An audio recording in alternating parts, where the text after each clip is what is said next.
What's going on, guys? JSGC here, and we are here for another Manchester City video. Today we're going to be looking at some left backs that Manchester City could sign before transfer deadline day passes. Now, I've drawn up 5 players and put in some honourable mentions as well. Manchester City, we know, are indeed having a look at left back. Should Alexander Zinchenko leave City, then we will be in the market. It is for a left back. So what players could we look at? We're going to have a look at that in this video. But before we crack on with this video, make sure, like always, if you are enjoying the content and you want to help support my channel, then subscribe, press that red button, press the bell and put your push notifications on to be notified immediately when I do upload. It is free. We're on the march towards 14,000 subscribers. I want 14,000 subscribers by the time that deadline day ends, that exact moment. That would be fantastic, so any help towards that would be much appreciated. We're well on the march towards that. Don't forget also, social media links in the description below and sliding across at the bottom of the screen if you want to go and follow me on my Twitter and Instagram. Email also in the description below too. If you want to hit me up for any sponsorships, for any videos, or any general business inquiries, leave a thumbs up if you enjoy this video, and also leave your thoughts in the comments below, as I'm always interested in what you do have to say. What do you make of these left backs? Let me know. So we're going to crack on with the first player, and we're going to speak about a Premier League player by the name of Lucas Digne from Everton. He's a French 27-year-old left back. He's adapted really well to the Premier League with Everton. He's 5'9", a really solid signing for Manchester City, in my opinion. Now, the problem we've got, Everton, they don't need to sell, so they would demand a lot of money for him. It makes the transfer extremely unrealistic, but not impossible. Anything can happen.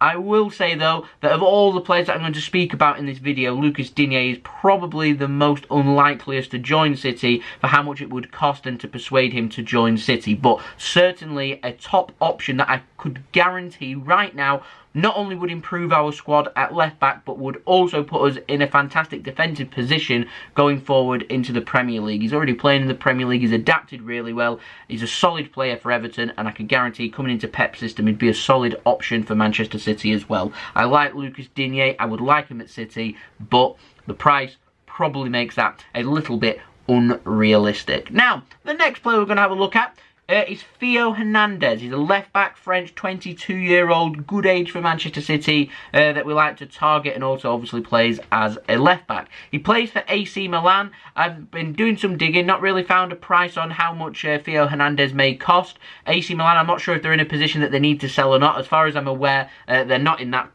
position, and so I'm wondering then how much it would actually cost to bring Theo Hernandez in. But he's certainly a player that has been linked previously with Manchester City, and should he be made available and City was to inquire about him and a price was to be put to City, it's a transfer that could get done. 6 foot tall, physical, would suit the Premier League in my opinion, and certainly an option for Manchester City to consider when pursuing left backs for the remainder of this transfer window. Now, another option for City to consider is Alex Grimaldo, the 25-year-old left back who plays for Benfica. He's Spanish, would work really well with Ruben Diaz because we've just signed him from Benfica. However, my biggest problem I have with this transfer, whilst he's a very technical, very gifted player that I'm sure would really suit a Pep system, is he's 5'7", not the most physical, and reminds me a lot of Angelino. Now, he has a release clause of 60 million euros, slightly more expensive than what Manchester City would probably want to pay for a left-back this summer. However, Benfica, they've not got Champions League football. The pandemic market has hurt their market as well, and so it would be an option here for Manchester City to potentially pursue should we want to sign a player. Now, surely City would have inquired about Grimaldo at the same time that was going for Ruben Diaz. I've not heard anything about Grimaldo being inquired about for Manchester City, but it's one of those watch this spaces that I would be very surprised if Manchester City were not interested in bringing in Alex Grimaldo should he be made available. As we've seen, Benfica, they will sell for the right price. 60 million euros is his release clause, but that could possibly be negotiated down. What are Man City willing to spend on a left back this summer is the question. Grimaldo, though, in my opinion, certainly an option. Now, Another player that City are getting linked with is Nicolas Tagliafico. He was linked with Chelsea a few months back. A fee was mentioned then of £20 million. I wonder if that is the case. If that is the case, then that's very affordable, obviously, for Manchester City. He's a very technical player, a solid player for Ajax, suits their nice passing, pressing style of football. Argentinian, he is 28 years old, and ideally, while City normally try to sign players between the ages of around 20 to 25, bringing in a proven player to help improve our squad, City won't have any problem with that, you mark my words. As Caldoon said, if City need to break that policy and bring in someone more experienced to help with their squad, they will do that, and Tagliafico would fall under that category. How much is he available for is the question. Now, would Ajax sell him? Could we get it done? It all depends. Does depend, but certainly an option for Manchester City to consider, and in my opinion, a realistic transfer for us to speak about. 5 days to go in the window now as I'm speaking to you. Can the transfer get done in that time? Yes. Transfer will take a few days to get sorted. City will need to move quickly. It's all about what happens with Alexander Zinchenko, but Zinchenko out and Tagliafico in my opinion, big upgrade. I like Zinchenko, very good football player, very gifted football player, but he isn't a left back. He's playing left back because he wants to play for Manchester City, and that's the only position that we've got that we can play him in. He's a more natural attacking midfielder, and he would suit playing in an attacking midfield role for another club. For Manchester City, we don't really play attacking midfielders, and when we do, he's having to compete with top talents, Phil Foden, Kevin De Bruyne, and Ilkay Gundogan and other players like that. So it's very difficult for Zinchenko to be able to get minutes at City, so his time at City could be numbered. Now, just before we get on to a target that I would like Manchester City to sign, so he's my top target, that's why I'm including him last, just going to speak about a couple of honourable mentions who shouldn't be excluded from this list, who we could consider as well. And let's face it, having a look at 7 players rather than 5, it's 7 left-backs we can target. Well, 5 makes a better title, so yeah, my video, do what I want. Anyway, honourable mention. First one, Jose Luis Gaya from Valencia, left-back, 25 years old. Again, not the most physical, 5'7". Surely would have tried to assign him when we signed Ferran Torres, yeah? Well, we didn't, so I'm not sure if we're in the market for him, but a name that keeps cropping up and a player that City might consider as a contingency, possibly, maybe, I do not know. That's why it's on my honourable mentions. And another player that's going to be featured on that, that's been spoken about, is Alex Telles, who again, I feel like it's an unrealistic one, this one, because Manchester United have been heavily linked with him. They're very keen. FC Porto want £18 million. Man United don't want to pay £18 million for him. They say it as they can get him for free for next summer. Should City come in and say, we'll pay £18 million, United will probably match us, and therefore would he'd have a discussion with both clubs and have to decide where he sees fit for his future.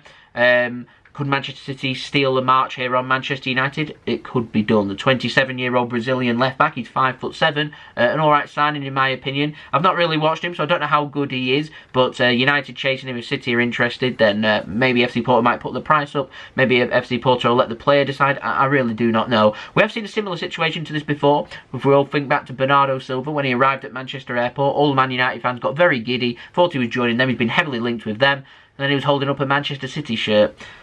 Good times. Good times. Could City steal a march on United here and steal Telles from under their nose? It could happen. It could happen.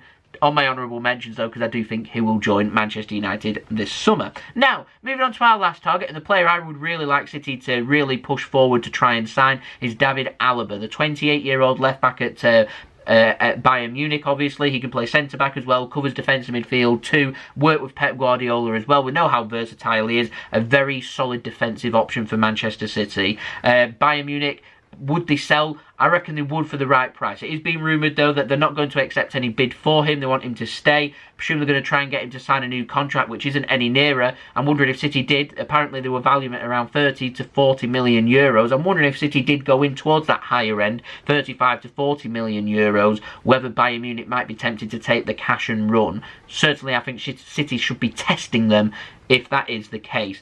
Anyway, 5'11", proven winner. He's won the Champions League. He improves our squad. He's a fantastic player and definitely an option I think City should be considering when going in for a left-back. He's a player I really want to see at City and definitely does improve our team. The only problem I've got, other than that fee with Bayern Munich and if they would sell, is if they would sell, or how much wage he would want. The reason Bayern Munich are struggling to get David Alaba on a new contract is he's asking for a very high wage. We're talking a wage here at City where he'd either come in and be one of the highest earners, if not wanting to be the highest earner, and that is not how Man City manage their wage structure.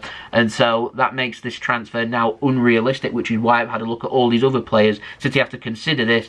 Zinchenko could leave. If he was to leave in the next few days, 2 or 3 days, City then would have a couple of days to try and bring a left back in. Who that might be remains to be seen. So like I said, drawn up some players here. Let me know any players that I've missed who you'd like to see City sign at left back in the comments below. Leave a thumbs up if you have enjoyed this video. Subscribe if you're new around here. Press that red button, press the bell and put your push notifications on. Plenty more Manchester City content to come. Plenty more Manchester City transfer updates to come. Daily Manchester City transfer updates. So I'll keep you in the loop with everything happening with daily Manchester City transfer news. So make sure you subscribe, press that red button, press the bell and put your push notifications on that march towards 14,000 subscribers. So any help towards that would be much appreciated. Social media links in the description below and sliding across at the bottom of the screen if you want to go and follow me on my Twitter and Instagram. Email also in the description below too if you want to hit me up for any sponsorships for any videos or any general business enquiries. And I'll be back again tomorrow for the next daily Manchester City transfer update with more news, I imagine, on left backs. So stay tuned for that. So I've been JSGC. I hope you all have a wonderful rest of your day.